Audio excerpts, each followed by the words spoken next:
好，这个时候呢，我们先把这个猪肉把它切细，然后呢，待会儿呢，要用这个绞肉机来把它绞碎。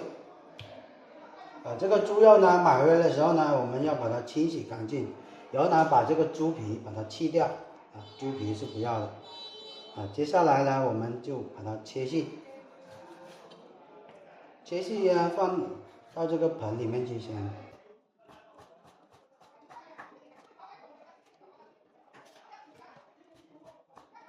一般呢，我们选猪肉的时候呢，炸丸子一般都选这个前脚肉啊。前脚肉呢，也不要太瘦，也不要太肥。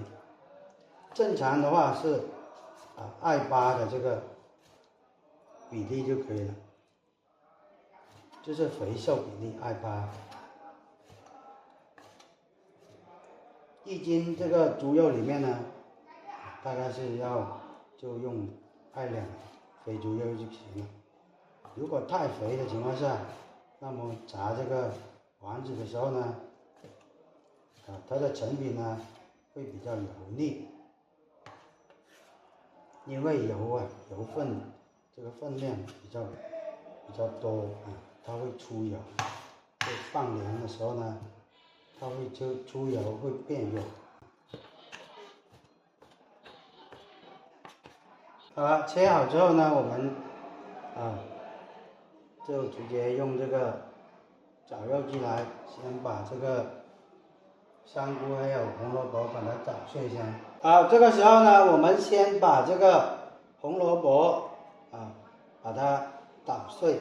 我们把这个红萝卜切好，这个红萝卜放到这个绞肉机里面去进行捣碎之类。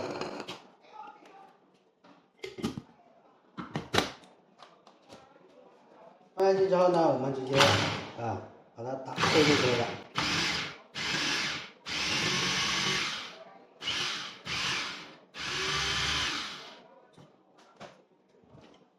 好，打碎之后呢，我们直接把它倒回这个盆子里面去。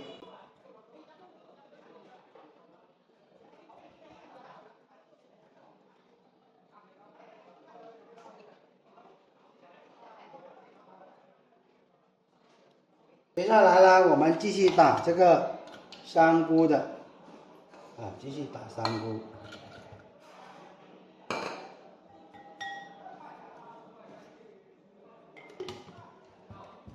香菇的也是打碎的话就可以了。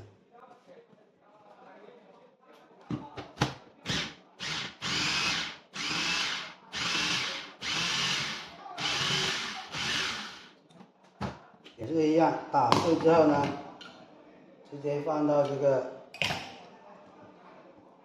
盆子里面去就可以了。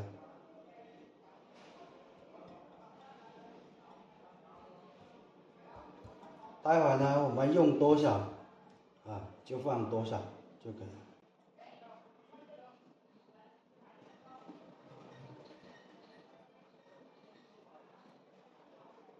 打好之后呢，我们继续打这个猪肉的。